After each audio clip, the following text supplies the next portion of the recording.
Maybe start with the content evaluators, and then we'll have, I think Shelo is the one who's going to handle the continue avoids, particularly for the integration. Is that correct?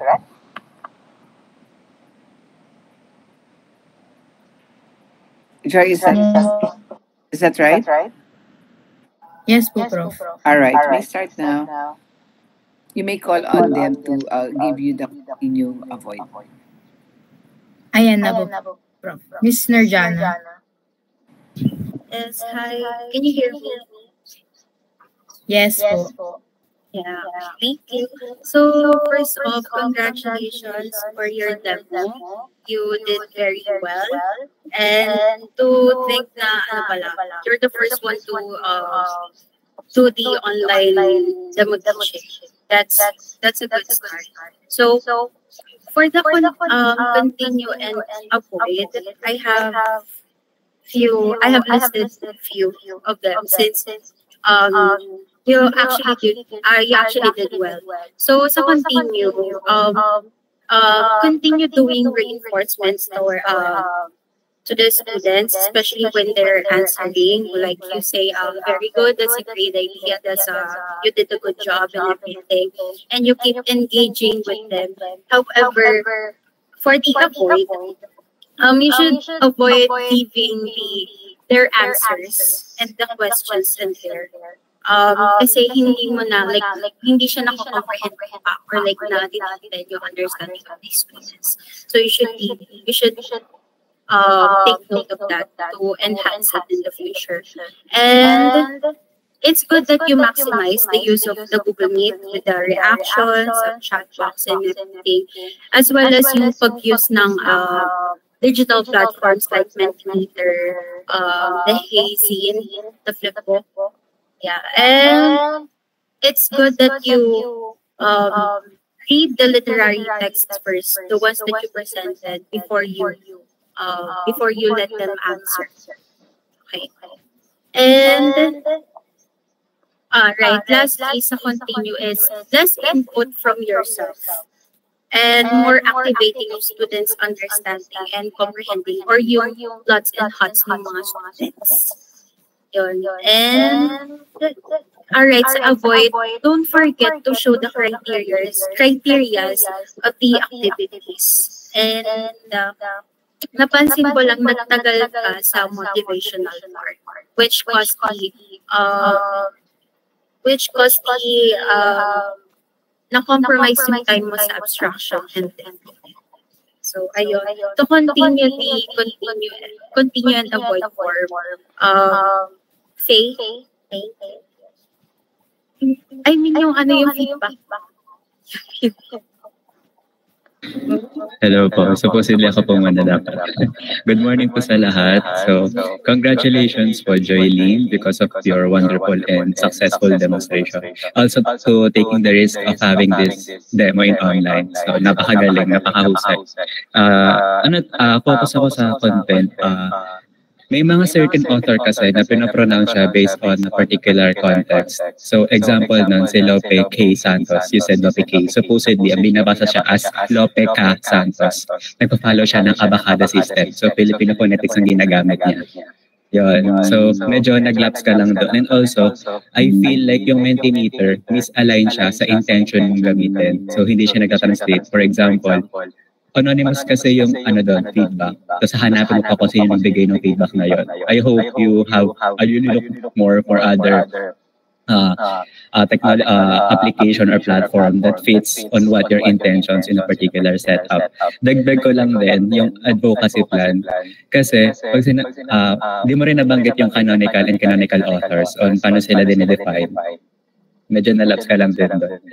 Dagdaan sa advocacy plan, ang ganda ang ganda-ganda talaga, as in like, pasok siya sa lahat, may appreciation, may promotion, may advocacy, may output, may something to create yung mga students. Pero, I hope na hindi na dapat yung mga authors na nabanggit. I hope na parang marami pa kasing author na hindi yun nasama, such as sila ni Nishka Roshka, Lowell Hattie Bautista, mga canonical authors din sila. Pero I hope na sana na-hit mo rin yung mga yun kasi considering sa nationalism, mas best sila kasi sila yung great impact such as women din sila, mga babae din. So, para diverse din yung sa gender na hindi lang mostly men na-intake na pasok mo. Ayun lang. And other than that, ang ganda nung how you deliver your content na although medyo mabilis lang siya since alam namin na gipit sa time. It's very nahit mo naman ng tama yung mga definition saka yung mga content at mga works ng mga author na nasama mo. Ayun lang. Good morning po. Am I heard? Okay. Ayan. Congrats! Yay! Tapos na yung tema niya. And knowing na online, sobrang hirap ng online. Sobrang daming external factors na makakahinder ng discussion. And understandable naman yun. Nakita din namin kung paano nag-struggle sa them because of some technical difficulties. So, medyo nasabi na nila ang everything. Nakasunod kasi ako sa LP mo. So, maganda rin na kung paano yung flow sa LP mo, ganun mo siya gawin. So, yung una kasi, nauna yung checking of attendance kaysa sa classroom rules. Pero sa LP mo, classroom rules muna bago checking of attendance. Minimal lang naman siya. Tapos, siguro avoid natin yung too much failures. And then, hindi ko alam kung English subject siya, no? So, maganda if less din tayo sa code switching. Yung failures natin ng ayan. Bigyan ng code switching. Code switching is nag-start ka ng English, start ka ng English all throughout. Ganun. Although, pwede naman tayong mag-code switch. Ayan, like hindi mo siya kinakat sa middle. Kaya yung ginagawa, code switching siya. Tapos, transition from one point to another. So, yung transition mo from motivation to lesson proper. Sobrang if kaya mo siyang gawing smooth lang, i-connect mo siya. Since connected naman nandun ka na sa point mo ng canonical authors. Tuloy-tuloy mo lang. So yun nga, medyo nakalimutan mo lang din i-define yung terms na canon and canonical, which is nasa LP mo din siya. And then, siguro, isang suggestion lang, since na banggit mo yung themes nila and yung example works nila, pwede ka rin mag-insert ng some excerpts na nag-show kung paano nag-work yung theme na yun dun sa work. Pero, goods yung delivered mo dun sa master of content. Alam mo yung content mo. It's just that siguro nga time constraint lang din. Tapos sa consistency of tenses. Kanina nag-introduce ka ng authors. Meron kang babanggit na medyo siya ha. Sorry if so medyo technical. Pero ayun, may nabanggit ka na was and the next sentence mo naka-is siya. So if avoid din natin yung nagko-conflict sa ganun. Tapos, ayun din, interaction with the students. Maganda na nagkakaroon tayo ng reinforcement. Like, good job, nice answer, very good insights. Maganda na, try natin i-elaborate more. Dagdagan natin instead of stopping lang dun sa very good. Ganyan. So, pero maganda na kino-comment mo yung students. Ayan, yung sa LP naman, yun lang, yung consistency rin ng mga placements sa LP. Tsaka yung references. Pero all in all naman, good job, Joylyn! Yay! Congratulations! Thank you po. Yes, thank you, English major, sa napaka mabusisi at napaka-rich na comments. Sobrang dami rin namin natututunan sa inyo as BE majors. Thank you kasi sobrang helpful nun. Hindi lang para sa kanya, no, pero para sa amin as teachers, kung paano ba dapat tinuturo or nag integrate even sa mga subjects nyo. Kasi kahit hindi kami nag-integrate din kami ngayon sa klase ng ibang subjects. Pero first of all, Joy, congratulations. Thank you, Teacher Joy, for such a wonderful performance. Congratulations. So, continue na lang muna tayo, no? Una, thank you. Grabe, si teacher ay mapagpasalamat. Every time your student interacts with you, whether through chat or through opening their mics, nagpapasalamat ka. Very, very thankful si teacher. You also tried your best to speak in English. So, great job for that. Siguro nakita ko lang yung behind the scenes kung paano mo kasi siya pre-practice talaga na English speaking ka buong week. Also, great job dun sa mga tech integration. Ngayon ko lang nalaman na ikaw pala yung unang sumalang ng ng online. Tapos originally dapat face-to-face ka.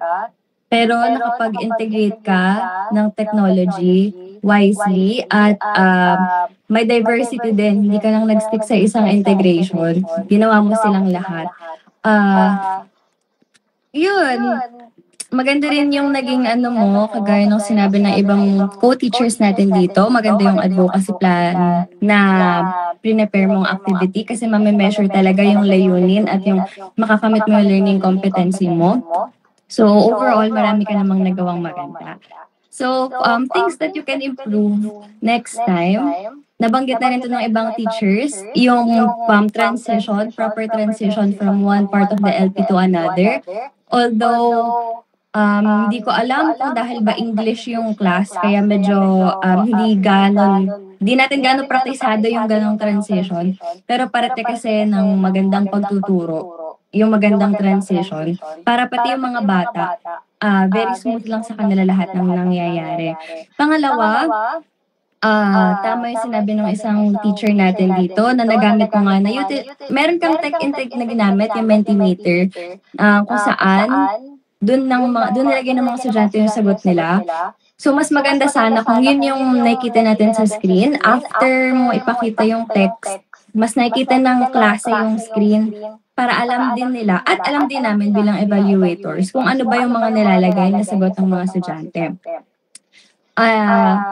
Susunod, dito na tayo sa crucial part sa integration. Feeling ko, kinabahan ka kasi nag-last 28 minutes ata sa chat. Kaya parang di mo natapos lahat ng questions mo, which is, yun yung pinaka-importante when we integrate values, di ba? Kasi gusto natin sa kanila manggaling kung saan, sa kanila manggaling yung values at gusto natin maproseso natin to ng maayos even though we're acting as English teachers now. So, una pa lang kasi nakuha mo na yung value, di ba? Yung sa bata, parang love for country. So, nationalism na siya. Maganda na yun, no? Kasi sana mas dun ka pa nag-bank on as you ask the next question or as you transition or even as you found the value. Pero the good thing naman is embedded yung nationalism sa abstraction mo. Paulit-ulit mo sinasabi na ito yung ginawa nila to establish our Filipino identity, etc., etc. However, what I can also comment here is that since values integ to, tapos 45 minutes siya, maybe you could have compressed yung authors na meron ka into mas konti at yun ang sinabi ng isang mong co-teacher dito na mas diverse para makita din yung mga women. And then from there, mas maganda siguro nag-share ka dun ng specific na ano ba, ginawa nila or parang specific na lines dun sa ginawa nilang mga literature to really showcase or to pound yung nationalism. Para yung mga bata din makakonect sila. Hindi lang sila nanonood ng slide na para bang, okay, ito yung sinulat niya. Tapos next author, okay, ito yung sinulat niya. Pero may kita talaga nila yung heart behind ng tao. Mas makakamit mo dun yung effective objective mo na mas ma-appreciate nila yung literature as parang way for them to foster national identity. Ayun lang. Overall, I think Joy did a great job. Nasabi na rin ng iba yung mga bagay na dapat mong malaman. But I guess, para talaga ng pagsasanay ng isang guro, yung makarinig tayo ng mga ganitong feedback. But it's a way for us to grow even more sa ating disiplina. Yun lamang po, maraming salamat sa lahat at magandang umaga.